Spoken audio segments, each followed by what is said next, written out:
Этот ролик называется «Разрушение легенд». Будем разрушать 10 самых популярных легенд об алкоголе и алкогольной зависимости. Итак, первая легенда: если я пью слабые напитки, значит зависимость у меня образоваться не может. Человек применяет эту легенду и говорит: если я пью, например, пиво, значит у меня не может быть зависимость. Или если я пью вино, если я пью шампанское, т.д. и т.п. То есть человек говорит: если я пью слабый напиток, то зависимости не может образоваться, ведь зависимость может образоваться только у того, кто пьет водку или коньяк и так далее. Но это далеко не так. Если вы пьете слабый напиток, такой как пиво, вино, шампанское, какой-то коктейль, это вообще не страхует вас от того, что у вас не может быть зависимость. Она может быть еще похлеще, чем от водки, чем от коньяка и так далее.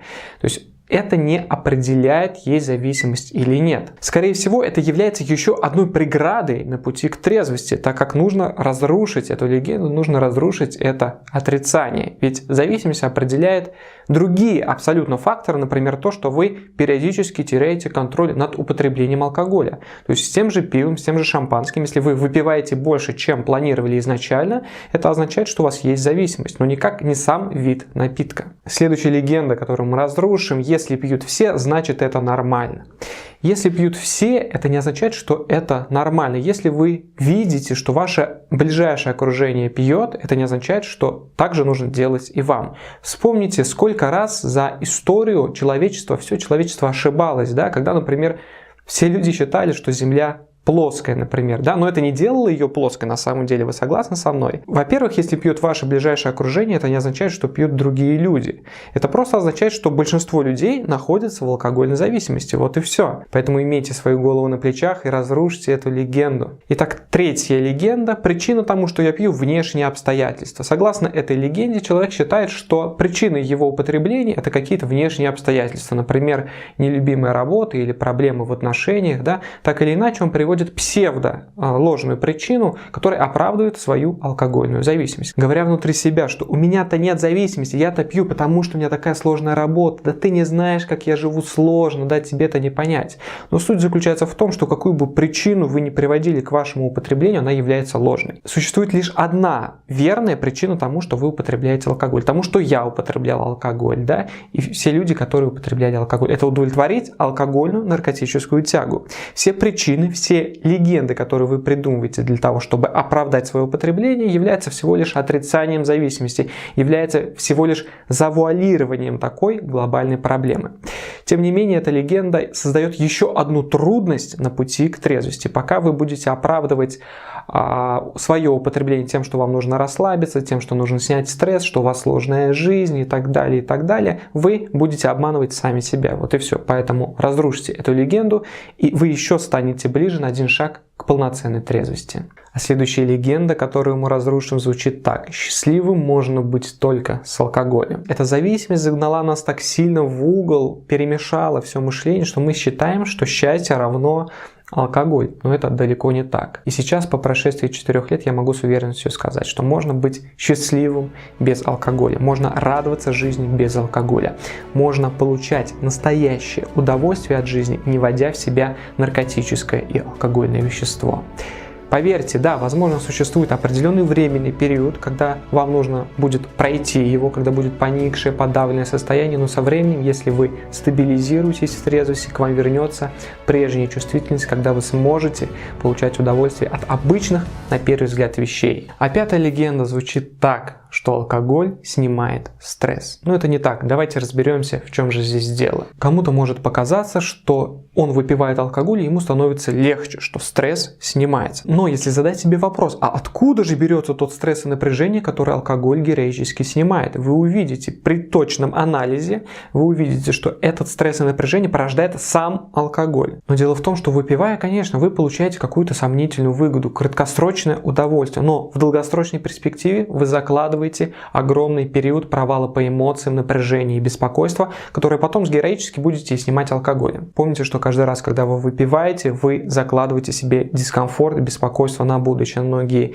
месяцы и даже годы вперед. Я всегда привожу пример. Давайте сейчас, прямо сейчас я вам дам 1000 рублей. Она окажется у вас прямо сейчас. Но спустя неделю я начну у вас забирать по 400 рублей в течение 6 месяцев каждый день. Как вам такая идея? Вы понимаете, что это абсурд, что в итоге вы отдадите гораздо больше, чем получите сейчас. Но почему тогда с алкоголем вы относитесь совсем по-другому? Вы готовы получить краткосрочный кайф сейчас за то, чтобы потом у вас зависимость отняла долгие месяцы хорошего состояния. А следующая легенда говорит о том, если я бросил пить, значит я уже трезв. Многие люди считают, что если они бросили пить, больше ничего делать не нужно. Вот, я трезв, я не пью.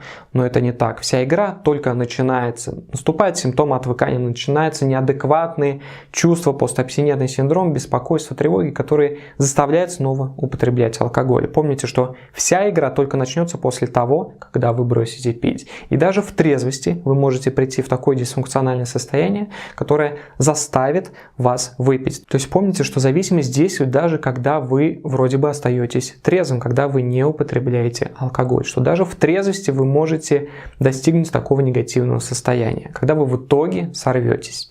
Поэтому засучите рукава, вооружитесь знаниями и достигните стабильной точки трезвости. Кстати, еще больше легенд об алкоголе, еще больше ошибок, которые совершают люди на пути к трезвости, вы можете найти в моей бесплатной PDF-инструкции «44 ошибки трезвости». Внизу будет ссылка, по которой вы сможете бесплатно скачать полную PDF-инструкцию. Но мы продолжим. Легенда номер 7 об алкоголе звучит так. Если я не пью, значит у меня больше нет проблем. Но это не так. Если вы просто воздержитесь от алкоголя, то риск срыва очень большой. И меня часто спрашивают, а что нужно сделать для того, чтобы я сорвался? Да ничего не нужно делать. Попробуйте просто бросить пить и ничего не делайте, и ваша нервная система, ваше поведение, все вкупе приведет вас в такое деструктивное состояние, что выпить покажется вам самым желаемым способом.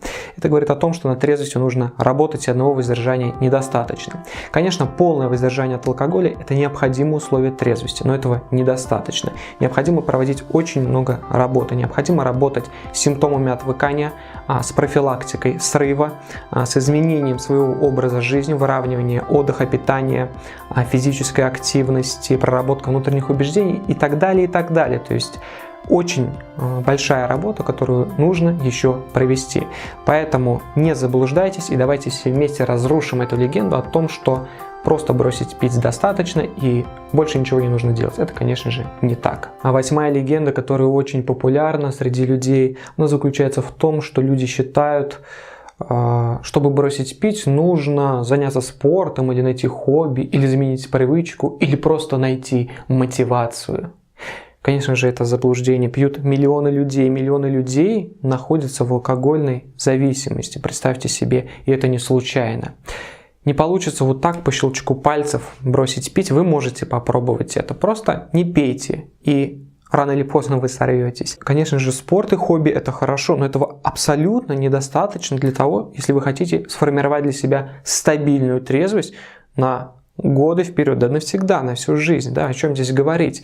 И для этого нужно новое понимание, новое мышление, новый образ действий и образ жизни. А легенда номер 9, она звучит примерно так. Человек говорит, а если я пью столько же, сколько и всегда, означает, что все остается на месте и хуже не становится. С каждым днем, месяц за месяцем, зависимость прогрессирует для того, чтобы деградировать вас, деградировать вашу личность, деградировать ваше умение справляться с жизнью без алкоголя. Поймите, если вы сохраняете ту же норму, если вы, как вам кажется, пьете умеренно или только по выходным, это не защищает от прогрессии зависимости. Вы пойдете по всем известным стадиям, и чем раньше вы начнете что-то с этим делать, тем раньше вы сможете обрести полноценную трезвость и такой плацдарм для своей продуктивной жизни. А 10-я легенда, она звучит так. Если я могу воздерживаться, когда мне нужно, значит у меня нет зависимости. Но это, конечно же, не так. Давайте разрушим последнюю легенду.